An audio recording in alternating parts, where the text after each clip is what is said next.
Clasificación B, bajo supervisión de un adulto.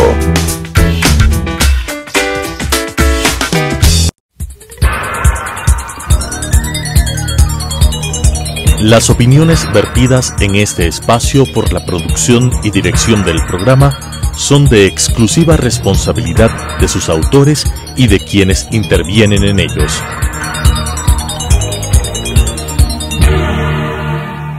Telesucesos Canal 29 presenta Enfoques, pensamiento libre y crítico.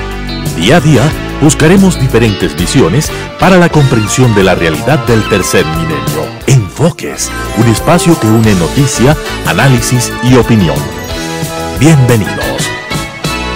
Amigos de Telesucesos, gracias por estar con nosotros aquí en Enfoques. El día de hoy tenemos como invitado a Javier Buendía, el líder del Centro de Observación Ciudadana, y con él queremos hacer un análisis de lo que ha sido este año 2017. Fuera de micrófonos decíamos a Javier, empezamos en temporada electoral, vísperas de las elecciones que se dieron en febrero, de la primera vuelta electoral, elecciones de asambleístas, y ahora cerramos el año con el llamado a la consulta popular, que será el 4 de febrero. Javier, ¿cómo analizar lo que pasa en este país que vive de elección en elección, pero a veces hay angustias por el tema económico, falta de trabajo, problemas de los estudios?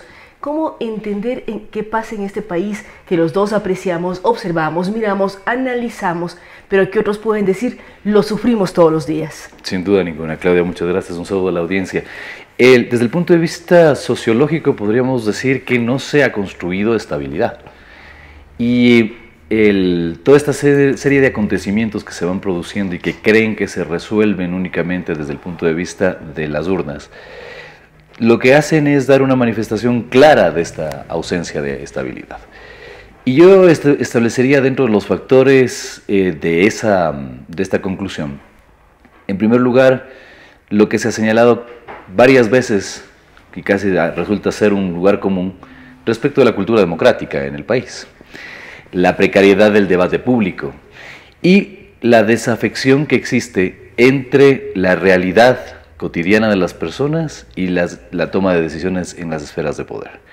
Una segunda, por eso es que incluso el tema de la manipulación del más del 90% de la población resulta ser fácil para quienes... ¿Por qué habla de la manipulación de más del 90% de la población? Es gravísimo lo que usted está diciendo, o sea, 90 de cada 100 ecuatorianos son manipulados. Es muy grave lo que usted dice. Absolutamente, porque nada menos que dentro de un análisis de lo ocurrido dentro de los últimos 10 años, se ha podido ver que cada una de las respuestas de la población son de carácter emocional y emotivo.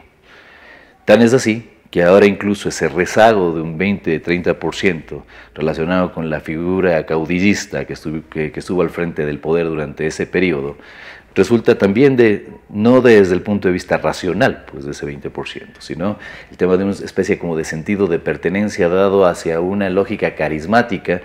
Y si es que a ese mismo segmento poblacional se le hace una consulta relacionado con cuáles son los logros y cuáles son la línea de identidad ideológica o programática respecto de lo que ese personaje representa en el escenario político, las respuestas son absolutas y completamente irrisorias, precarias, ¿no? Entonces, el tema de la manipulación hacia la población es que, obviamente, hay una desafección real respecto de la toma de decisiones en relación a la población en general.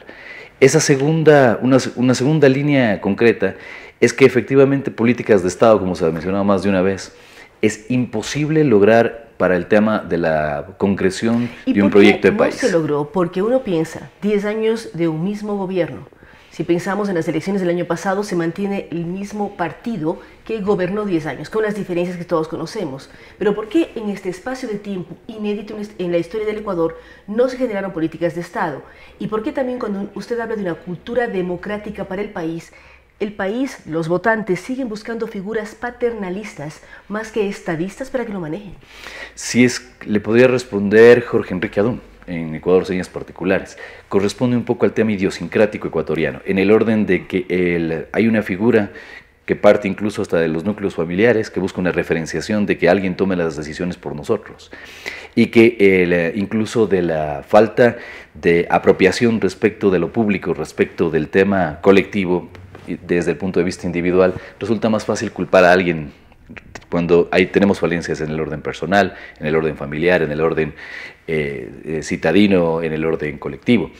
En ese margen de ideas, el caldo de cultivo estuvo dado para que llegue una figura mesiánica, que, como se ha dicho, lo que hizo fue desestructurar todo el statu quo, ¿no? Porque se inició con un proceso que bien ha sido analizado ya con suficiencia respecto de otros lugares en Latinoamérica. Cambiar el orden jurídico. Sobre la base del orden jurídico, Javier, en el país, cada tiempo nos vuelven a hablar de refundar el país. Si pensamos en las elecciones de este año, muchos hablaban de refundar el país. Y si uno tiene algo de memoria política, recordemos cuántas constituciones, pero cuántas veces nos han ofrecido cambiar la constitución.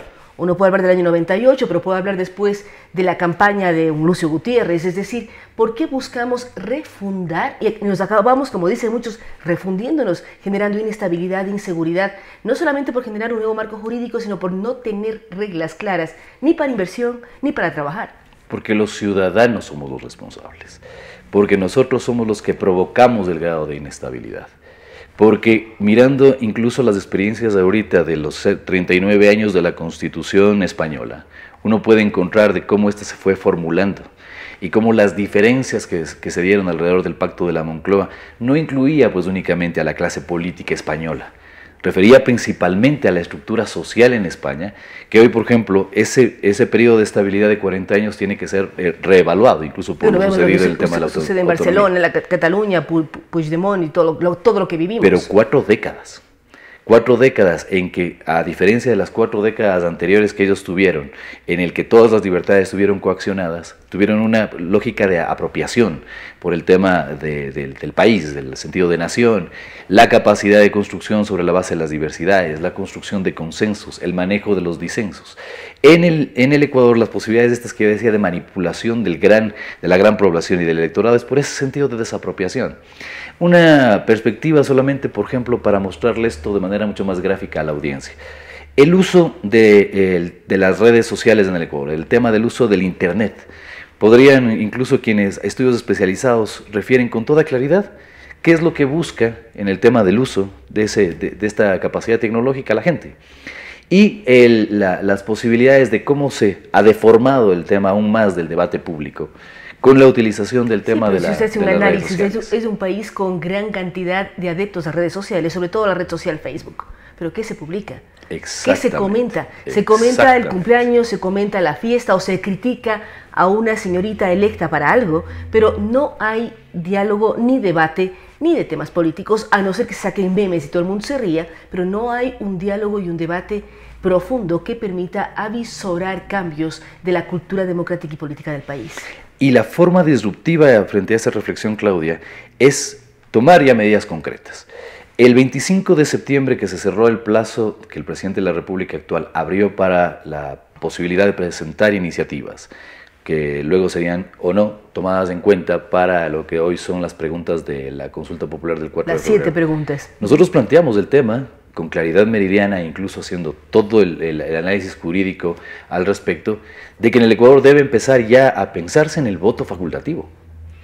Porque nada menos y nada más que Pero si buscamos figuras mesiánicas, figuras paternalistas, queremos delegar la responsabilidad de decisión a otro, ¿cree que estamos preparados para un voto facultativo cuando nos pueden mover por determinadas razones a votar o no a favor de alguien? ¿Hasta dónde tenemos la suficiente cultura de pensar, analizar si vamos o no vamos a votar, no porque nos pagan, nos dan un sándwich o cualquier cosa que hemos vivido en el país, pese a que ha sido obligatorio el voto? Porque lo que no hemos estado es en la posibilidad concreta y real de estar facultados, preparados para el voto obligatorio.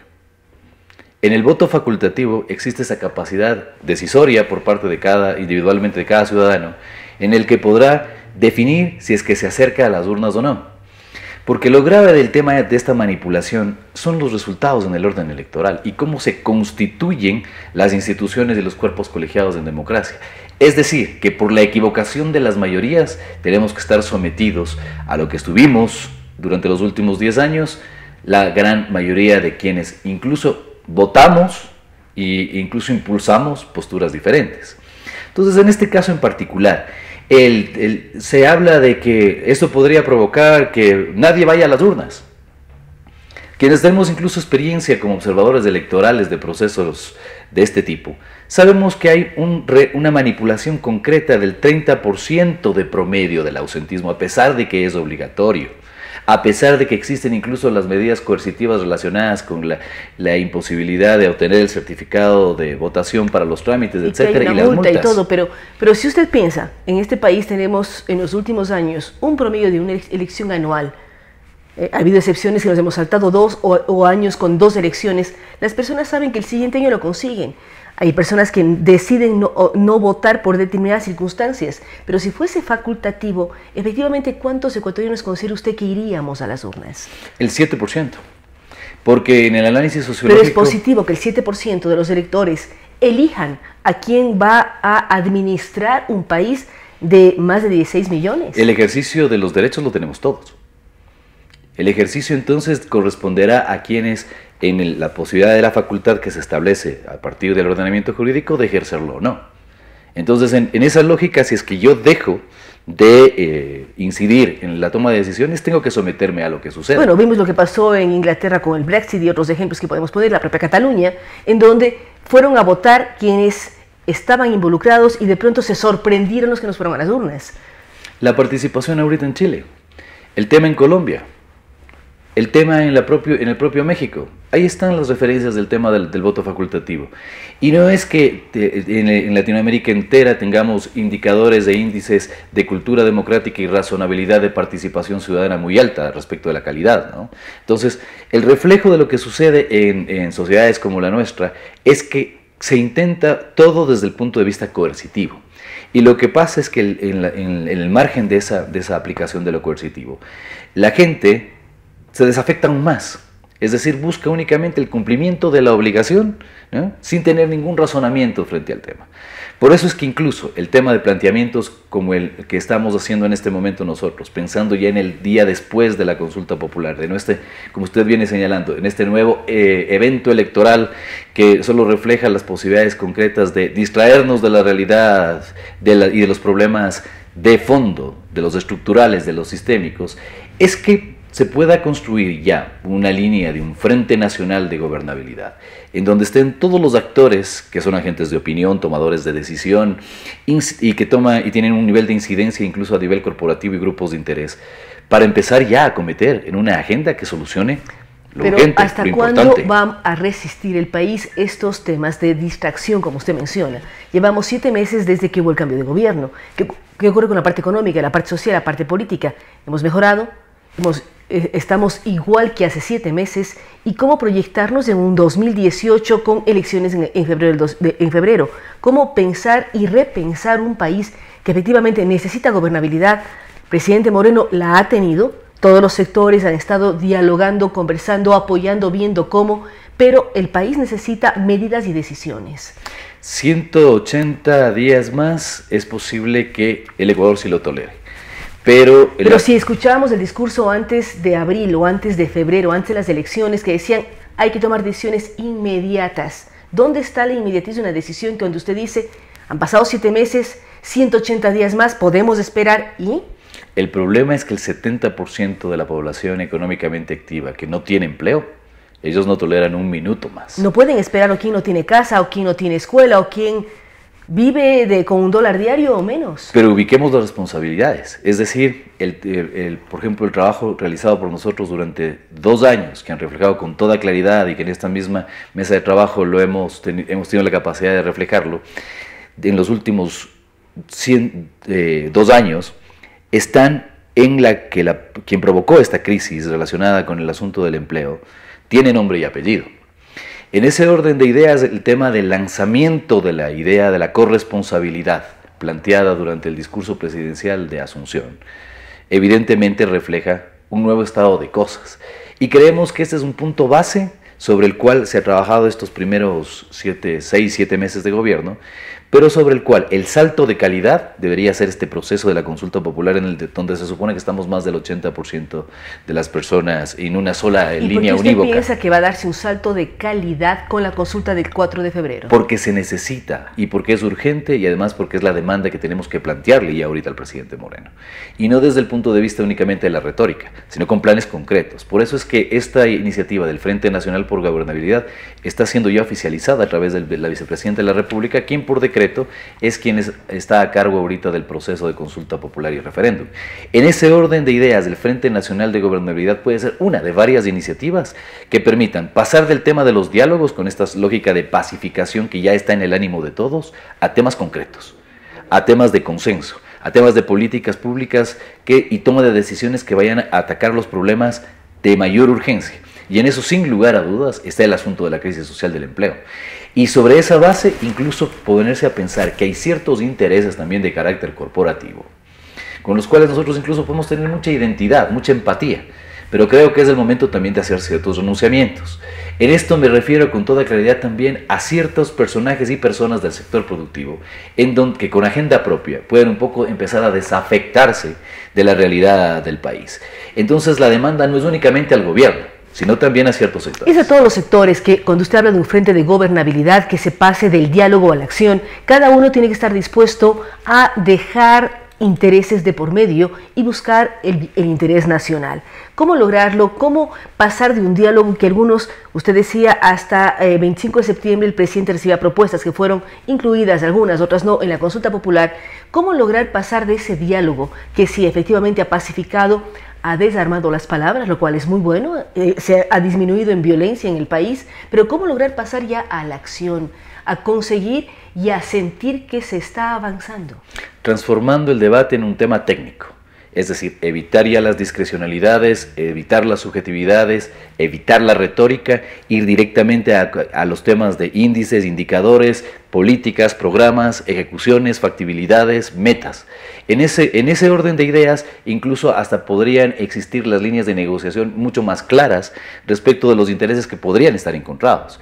Mencionando el tema de la descorporativización también del tema de los grupos de interés, pensando en que efectivamente si es que se logra una línea de mitigación y a partir de la línea de mitigación un punto de equilibrio, todas las líneas de estos intereses podrían estar también teniendo incrementos sustanciales respecto de su tal situación. Y en eso yo quiero ser absolutamente claro, respecto de que incluso el tema de las medidas económicas últimas presentadas y que están teniendo trámite ahorita en el veto parcial, pueden no estar necesariamente relacionadas con que nos dejen tranquilos absolutamente a todos, pero creemos que es también una posibilidad de construcción de atacar lo importante mientras estamos discutiendo el tema de la consulta popular. En ese orden de ideas incluso siempre habrá la capacidad de la reforma. Coincidimos en el tema de la exigencia de que todo ese frente económico sea absolutamente separado, ¿no? Por una visión sectaria, ideologizada, si es que tiene alguna carga ideológica. La pregunta que muchos podemos hacerle es separado o reubicado, porque vemos que hay muchas reubicaciones, hay cierta tranquilidad porque ya no están en X lado, pero vuelven a reaparecer en otro sector. Separado desde la lógica de las esferas del gobierno, de las esferas de poder. Porque efectivamente no hay manera de cambiar drásticamente incluso un modelo de desarrollo, un modelo económico-social, si es que las mismas personas están al frente incidiendo en la toma de decisiones.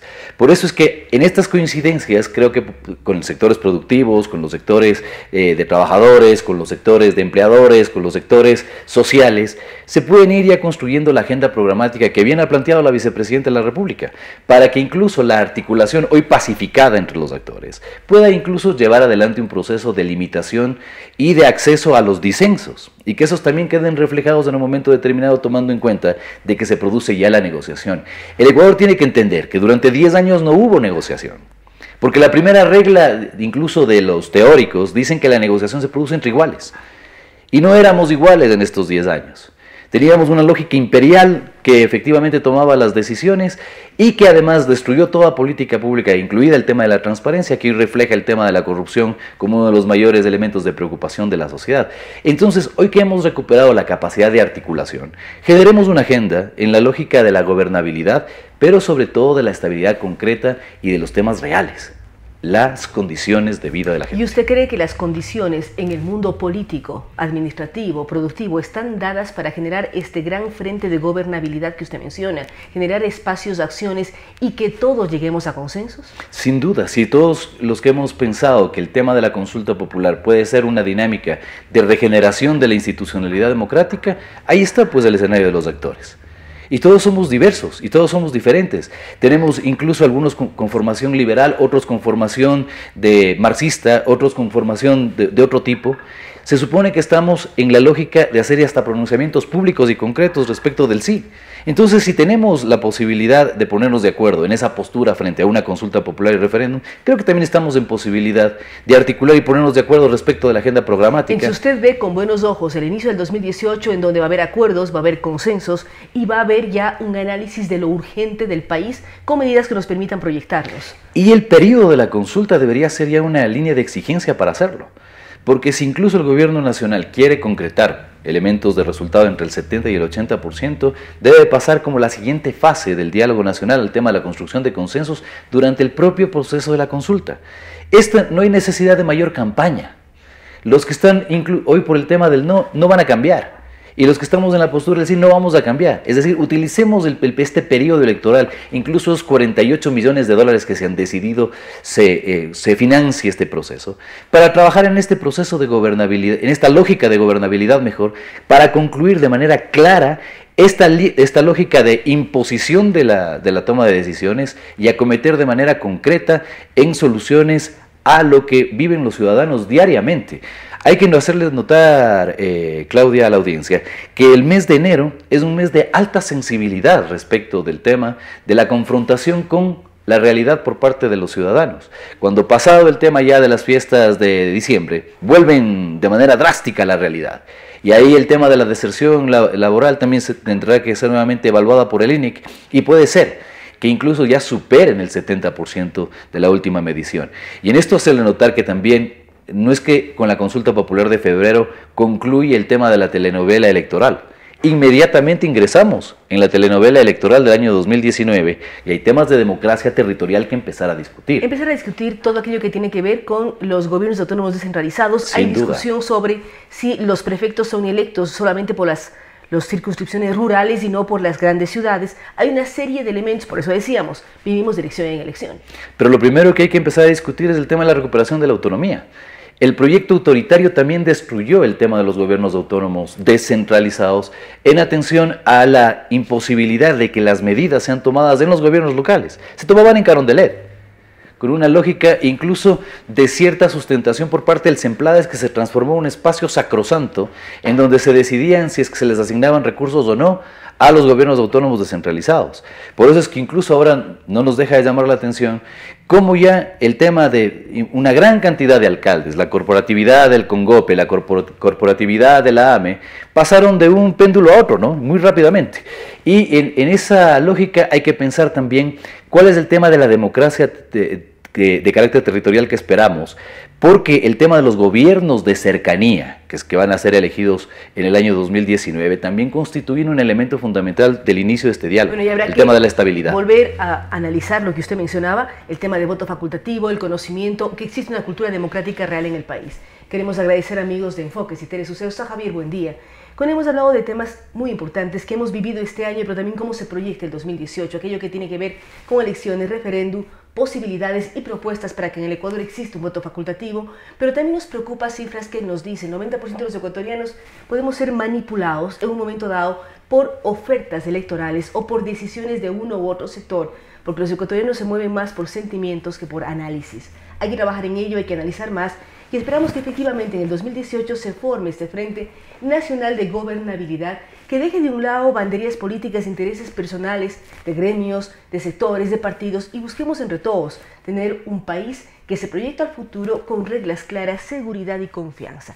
Gracias nuevamente a ustedes que nos siguen en Enfoques. Nos veremos la próxima semana. Las opiniones vertidas en este espacio por la producción y dirección del programa son de exclusiva responsabilidad de sus autores y de quienes intervienen en ellos.